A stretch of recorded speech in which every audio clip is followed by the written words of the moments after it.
Shri Mata Vaishno Devi institute of medical excellence Katra, यानी वो medical college जो मेडिकल कॉलेज वजूद में तब आया जब माता वैष्णो देवी के दर्शन करने के लिए जो देश भर से श्रद्धालु माता वैष्णो देवी के भवन कटरा आते हैं और वहाँ पर चढ़ावा चढ़ाते हैं, उन्हीं चढ़ावे के पैसों से ये Shri Mata Vaishno Devi institute of medical excellence Katra वजूद में आया। ये बात कही है विश्व हिंदू परिषद ने। उन्होंने आगे ये भी कहा है कि जो माता वैष्णो देवी के श्रद्धालुओं के चढ़ावे से इंस्टीट्यूट वजूद में आया है, उस इंस्टीट्यूट में लगभग 90 से 95% जो पहले बैच में एडमिशन्स हुई हैं वो बहुसंख्यक समाज से ताल्लुक़ रखने वाले बच्चों की एडमिशन्स हुई हैं। उन्होंने इस पर आपत्ति जताई है और कहा है कि माता वैष्णो देवी के यहाँ जो चढ़ावा चढ़ता है उससे जो इंस्टीट्यूट बना है, उस इंस्टीट्यूट में कोशिश ये की जानी चाहिए थी कि मेजॉरिटी जो बच्चे पढ़ते वो अल्पसंख्यक समुदाय के होते। अल्पसंख्यक से मतलब ये, जब आप जम्मू कश्मीर की बात करते हैं तो यहाँ पर मुसलमान बहुसंख्यक समाज है और हिंदू अल्पसंख्यक समाज है, मतलब मेजॉरिटी और माइनॉरिटी। और इसी मेजॉरिटी और माइनॉरिटी को लेकर मामला सुप्रीम कोर्ट में भी है, क्योंकि बहुत सारे संगठनों का ये भी कहना है कि जम्मू कश्मीर में जो माइनॉरिटीज़ के लिए स्कीमें आती हैं, अल्पसंख्यक समाज के लिए जो स्कीमें आती हैं, उसका फ़ायदा यहाँ रहने वाले मुसलमानों को होता है। हालांकि हकीकत ये है कि यहाँ मुसलमान मेजॉरिटी हैं और हिंदू यहाँ पर माइनॉरिटी है। इसको लेकर उन्होंने लंबी चौड़ी चिट्ठी लिखी है और जम्मू कश्मीर के लेफ्टिनेंट गवर्नर मनोज सिन्हा से इस बात का आह्वान किया है कि इस बात पर दोबारा से नज़रसानी की जाए और इस बात को सुनिश्चित किया जाए कि जो इंस्टीट्यूट माता वैष्णो देवी के चढ़ावे से, जो चढ़ावा वहाँ चढ़ता है और उससे जो इंस्टीट्यूट बना है और कल उसी पैसे से जो इंस्टीट्यूट रन होगा, उस इंस्टीट्यूट में ज़्यादा तादाद में हिंदू बच्चे होने चाहिए थे। अब जब हमने इसकी पड़ताल की तो इसकी पड़ताल से पहले दो इम्पॉर्टेंट इंटरव्यू स्ट्रेट लाइन पर चले। एक राष्ट्रीय बजरंग दल के राकेश बजरंगी का और दूसरे विश्व हिंदू परिषद के जम्मू कश्मीर के अध्यक्ष राजेश गुप्ता का। राकेश बजरंगी ने इस बात पर आपत्ति जताई और उन्होंने कहा कि ये जिम्मेदारी बनती थी कटरा के इस मेडिकल कॉलेज के जिम्मेदारों की कि वो इंश्योर करते कि वो सेंट्रल पूल से बच्चे लेते। उन्होंने बच्चे स्टेट पूल से लिए। नतीजा ये निकला कि बड़ी संख्या में वहां पर मुस्लिम समाज के बच्चों का एडमिशन हुआ और उन्होंने ये कहा कि हमें आपत्ति नहीं, वो किसी भी और मेडिकल कॉलेज में जहां पर भी उनको एडमिशन मिलती है भरा जाए उन सीटों को, उसमें जितने नंबर में वो आते हैं हमें उस पर भी कोई आपत्ति नहीं। लेकिन जो मेडिकल कॉलेज माता वैष्णो देवी के श्रद्धालुओं के चढ़ावे से चल रहा है और जिसने इसी चढ़ावे से आगे चलना है, उस मेडिकल कॉलेज में हिंदू समाज के बच्चे अगर एडमिशन उनका कम होगा और मुस्लिम समाज के बच्चों का एडमिशन ज़्यादा होगा तो हमें ये बात कबूल नहीं है। उसके बाद विश्व हिंदू परिषद के जम्मू कश्मीर के प्रदेश अध्यक्ष राजेश गुप्ता ने अपनी बात रखी और उन्होंने कहा कि जितने भी बच्चों का एडमिशन इस इंस्टीट्यूट में हुआ है उसे फ़ौरन कैंसिल किया जाना चाहिए और अगले साल से इस बात को सुनिश्चित किया जाना चाहिए कि इस मेडिकल कॉलेज में मेजॉरिटी में हिंदू बच्चों का एडमिशन हो। उन्होंने कहा कि जो मेडिकल कॉलेज माता वैष्णो देवी के भक्तों के चढ़ावे से वजूद में आया हो, आगे जिसमें यही चढ़ावा इस्तेमाल होगा इस इंस्टीट्यूट को और बड़ा करने के लिए, इस इंस्टीट्यूट को जम्मू कश्मीर के एक बहुत बड़े अस्पताल में तब्दील करने में, वहाँ कम से कम इस बात को इंश्योर किया जाए कि चूँकि हिंदू जम्मू कश्मीर में अल्पसंख्यक समाज है, एक कारण ये। दूसरा ये कि केवल और केवल हिंदू समाज के लोग जो है माता वैष्णो देवी जाते हैं और वहाँ पर चढ़ावा चढ़ाते हैं, तो वहाँ इस बात को इंश्योर किया जाना चाहिए कि मेजॉरिटी में वहाँ पर हिंदू समाज से ताल्लुक़ रखने वाले बच्चों का एडमिशन हो। उन्होंने गंभीर आरोप board of professional entrance examination पर भी लगाए। लेकिन जब हमने थोड़ी सी पड़ताल की और मालूम करने की कोशिश की कि आखिरकार हुआ क्या है और इस बात को भी खंगाला कि जब ये चीज़ संभव है कि Acharya Shri Chandra college of medical sciences वहाँ पर अगर माइनॉरिटी कोटा है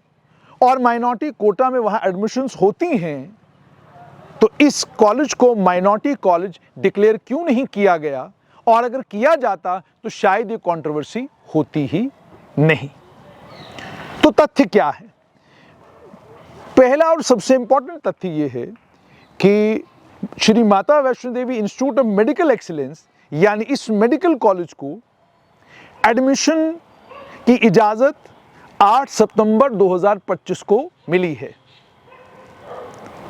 यानी 8 सितंबर 2025 को नेशनल मेडिकल कमीशन ने एक चिट्ठी निकालकर इस मेडिकल कॉलेज को यह कहा कि अब आप एडमिशन्स बच्चों को अपने कॉलेज में दे सकते हैं और 50 सीटों पर एडमिशन की इजाज़त भी दे दी। और वो इजाज़त की चिट्ठी जो है वो मेरे पास है। उसमें यह भी कहा गया कि आपको इजाज़त है कि आप 50 बच्चों को एमबीबीएस की सीट्स पर under section 28(3) of national medical commission act 2019 अब आप उनको एडमिट कर सकते हैं। और उसके बाद यानी 8 सितंबर को जिस समय इस मेडिकल कॉलेज को इजाज़त मिली कि आप एडमिशन्स दे सकते हैं, तब तक फर्स्ट राउंड ऑफ काउंसलिंग जो नीट के रिजल्ट्स आने के बाद JNK board of professional entrance examination करता है, पहला राउंड काउंसलिंग का खत्म हो चुका था। दूसरा राउंड भी काउंसलिंग का खत्म हो चुका था, यानी लगभग दूसरा राउंड भी खत्म नहीं हुआ था, बल्कि यूं कहिए कि दूसरा राउंड चल रहा था। 4 सितंबर से लेकर 17 सितंबर तक दूसरे राउंड की काउंसलिंग चल रही थी। 8 सितंबर को इजाज़त मिलती है इस मेडिकल कॉलेज को कि आप एडमिशन्स कर सकते हैं, लेकिन ये मेडिकल कॉलेज अल्टीमेटली दूसरे राउंड ऑफ काउंसलिंग में नहीं बल्कि तीसरे राउंड ऑफ काउंसलिंग में पार्टिसिपेट करता है। और अगर आप JNK board professional entrance examination की वेबसाइट पर चले जाएं, चूंकि बच्चों को ये कॉलेज ऑप्शन के तौर पर था ही नहीं, तो बच्चों ने पहले राउंड ऑफ काउंसलिंग में बाकी तमाम मेडिकल कॉलेज में एडमिशन के लिए अपने आप को बोपी के सामने पेश किया। दूसरा राउंड ऑफ काउंसलिंग भी खत्म हुआ। तीसरे राउंड ऑफ काउंसलिंग में 50 सीटें Shri Mata Vaishno Devi institute of medical excellence की अब रिफ्लेक्ट होना शुरू हो गई काउंसलिंग में। और जब 2 राउंड खत्म हो चुके थे, उसके बाद का अगर आप सीट मैट्रिक्स देखेंगे तो तमाम मेडिकल कॉलेजेस में 1-1, 2-2 सीट खाली थे और लगभग सभी की सभी सीट्स जो है वो फिलअप हो चुकी थी। और आप ये भी जानते हैं कि जम्मू कश्मीर में बच्चों की पहली preference government medical college Jammu या गवर्नमेंट मेडिकल कॉलेज श्रीनगर, उसके बाद स्किम्स और उसके बाद एस्कॉम्स और उसके बाद बाकी जो मेडिकल कॉलेजेस हैं, ये ऑर्डर ऑफ प्रेफरेंस लगभग स्टूडेंट्स का रहता है। अब इसी ऑर्डर ऑफ प्रेफरेंस के हिसाब से बच्चों ने अलग अलग मेडिकल कॉलेजेस में एडमिशन तब तक ले लिया था। यानी 2 राउंड ऑफ काउंसलिंग खत्म हो चुके हैं। जो टॉपर थे, जो बिल्कुल टॉप थे लिस्ट में, वो तमाम बच्चे जो हैं उन्होंने चॉइस बना लिया है कि हमको किस मेडिकल कॉलेज में जाना है। और ये भी एक बात सच है कि जो board of professional entrance examination का ब्राउचर था, उस ब्राउचर में इस इंस्टीट्यूट को लेकर कोई जानकारी नहीं थी। कारण ये क्योंकि इस इंस्टीट्यूट को अभी तक नेशनल मेडिकल कमीशन ने इजाज़त नहीं दिया था कि आप एडमिशन्स करें। और जानकारी ये भी मिल रही है कि इस बात को समझते हुए कि ये इंस्टीट्यूट माता वैष्णो देवी के श्रद्धालुओं के चढ़ावे से बना है, बड़ी श्रद्धा है लोगों की माता वैष्णो देवी में, और इस बात को समझते हुए कि इस पर जिस समय एडमिशन्स हम करेंगे कोई कंट्रोवर्सी ना हो, कोई बवाल ना हो, इस चीज़ को देखते हुए जानकारी सूत्रों से ये मिल रही है कि कोशिश पूरी की गई कि कोई वे आउट तलाश किया जाए, पर कानून में कोई वे आउट नहीं। नीट की काउंसलिंग का कानून ये है कि जो सरकारी कॉलेजेस में जितनी भी एमबीबीएस की सीट्स हैं, उसमें 85% सीटें जो हैं वो जम्मू कश्मीर के जो डोमिसाइल हैं उनके लिए हैं और 15% सीटों पर पूरे भारतवर्ष के बच्चों का हक है, क्योंकि हम भी अब नीट में पार्टिसिपेट करते हैं और नीट की काउंसलिंग का हिस्सा हम लोग भी हैं। अब board of professional entrance examination Jammu Kashmir के मेडिकल कॉलेजेस में तमाम सीट्स को फिलअप करने के लिए जब लिस्टें निकालता है तो 85% बच्चों के लिए निकालता है, मगर प्राइवेट कॉलेजेस के मामले में board of professional entrance examination को ये इख्तियार है कि वो तमाम सीट्स के लिए वही लिस्ट निकालेंगे, वही तय करेंगे कि इन कॉलेजेस में एडमिशन के लिए कौन जाएगा। और यहां तक कि एनआरआई कोटा की सीटें भी तब फिलअप होती हैं जब चिट्ठी आपके पास board of professional entrance examination की आपके पास चिट्ठी हो। मैनेजमेंट कोटा की सीट भी तब फिलअप होती है जब आपके पास बोपी की चिट्ठी हो। अगर आपके पास board of professional entrance examination की चिट्ठी नहीं है तो फिर आपके लिए कोई रास्ता नहीं है किसी एक प्राइवेट मेडिकल कॉलेज में एडमिशन लेने के लिए। चूंकि Shri Mata Vaishno Devi institute of medical excellence भी एक प्राइवेट मेडिकल कॉलेज है, इसे एक संस्था चलाती, एक सोसाइटी चलाती है, माफ कीजिएगा एक ट्रस्ट श्री माता वैष्णो देवी श्राइन बोर्ड चलाता है, ये उसी के अधीन आता है, तो जाहिर सी बात है यहां पर भी board of professional entrance examination को ही तय करना है कि कौन से बच्चे इस मेडिकल कॉलेज में एडमिशन लेंगे। पहली बात तो ये कि board of professional entrance examination ने इजाजत दी Shri Mata Vaishno Devi institute of medical excellence को कि वो इस काउंसलिंग में पार्टिसिपेट करें थर्ड राउंड में। जाहिर सी बात ये फैसला जो है ये बोर्ड को लेना था कि वो पार्टिसिपेट कर सकते हैं या नहीं कर सकते हैं। अब जब हमने और जानकार लोगों से पूछा तो उन्होंने ये बताया कि जब थर्ड राउंड ऑफ काउंसलिंग शुरू हुआ तो ये 29 सितंबर से 23 अक्टूबर तक था।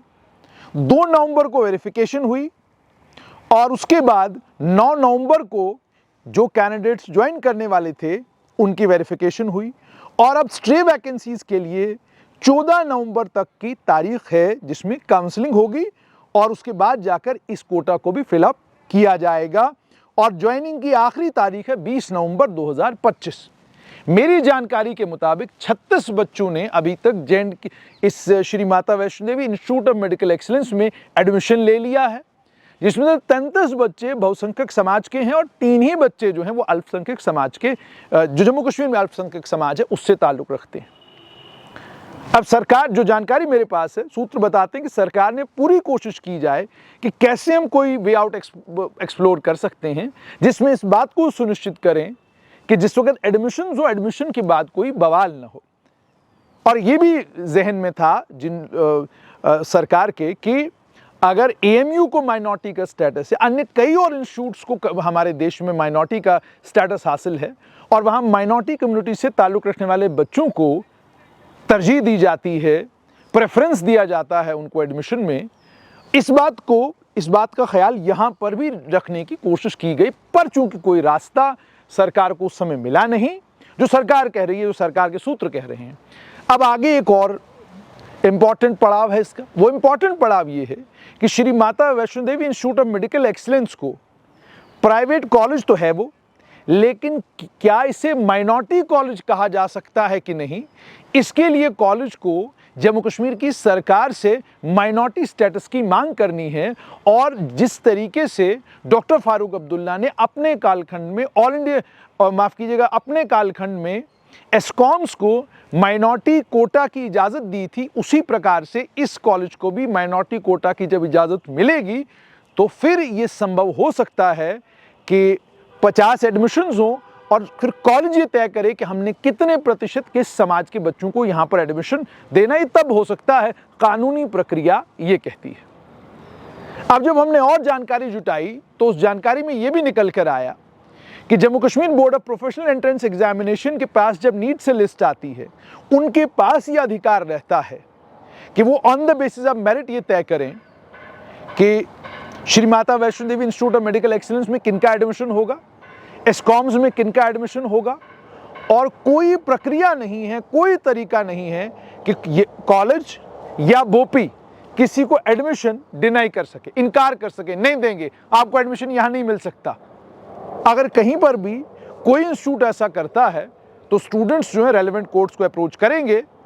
और जब कोर्ट को आप अप्रोच करते हैं वो on the basis of documents ये तय करता है कि जो बच्चे ने मांगा है क्या उस पर उसका हक है या नहीं है। ये बेसिकली पूरी प्रक्रिया है। मतलब साफ तौर पर ये कि अगर कॉलेज को 8 सितंबर 2025 को इजाज़त मिली कि आप 50 बच्चों को एडमिशन दे सकते हैं, तो फिर कॉलेज की मैनेजमेंट को ये तय करना था कि क्या इन समीकरणों में करें या ना करें। तो कॉलेज को ये बताया गया नेशनल मेडिकल कमीशन की तरफ से कि आपने अगर इस साल 50 बच्चों का एडमिशन नहीं किया तो जो आपने हमारे पास गारंटी भरी है करोड़ों रुपए की, वो आपकी फॉरफिट हो जाएगी और फिर हमें दोबारा से आपके केस को प्रोसेस करना पड़ेगा। तो मतलब कॉलेज के लिए दुविधा थी कि अगर हम ये सीटें फिलअप नहीं करते हैं तो नतीजा ये निकलेगा कि कॉलेज के ऊपर आफत आ सकती है, कॉलेज का कहना है। अब दूसरी तरफ से जब आप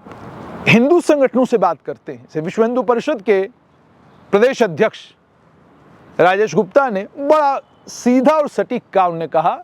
कि किसी भी कॉलेज में किसी भी समाज के बच्चे पढ़ें, हमें कोई दिक्कत कोई परेशानी किसी चीज से नहीं है।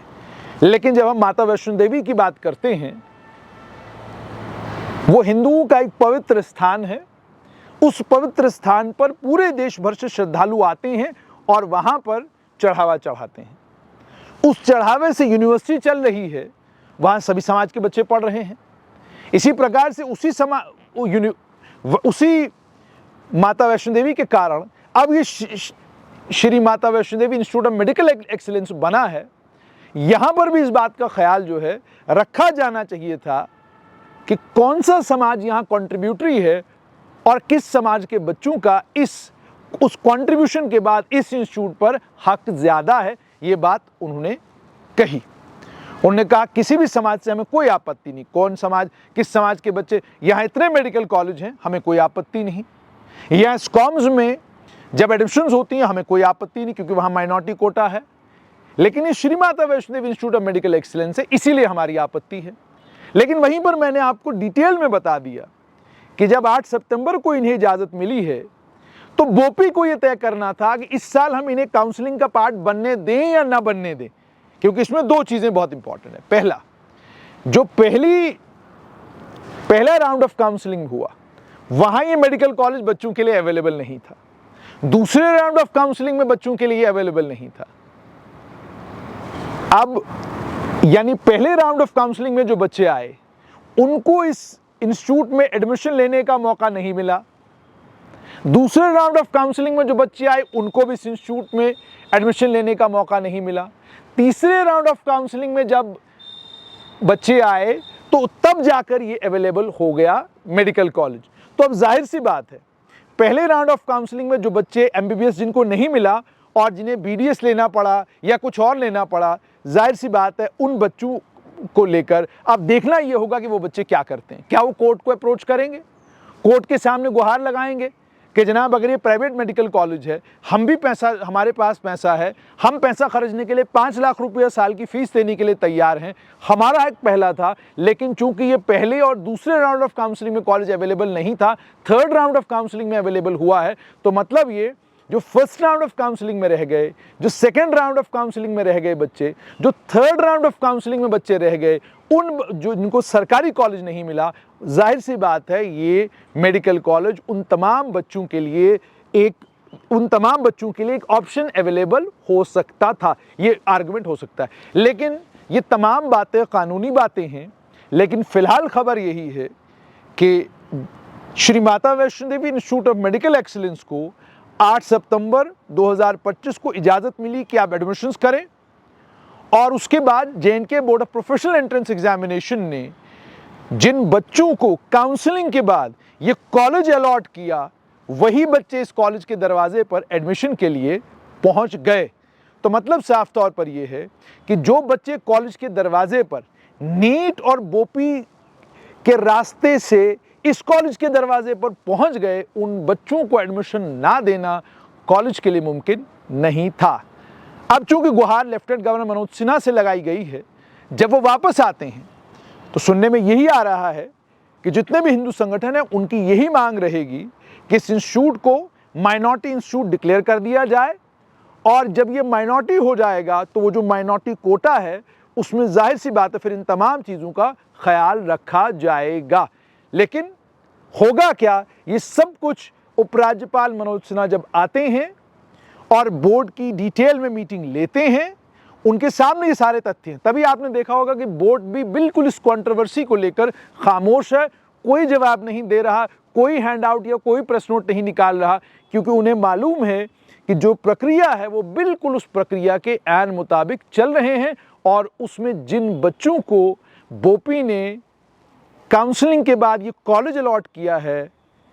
इस कॉलेज ने उन बच्चों को बोपी के उस अलॉटमेंट के लेटर के बाद एडमिशन दिया है, और कुछ नहीं किया है और इनका किसी भी तरीके से एडमिशन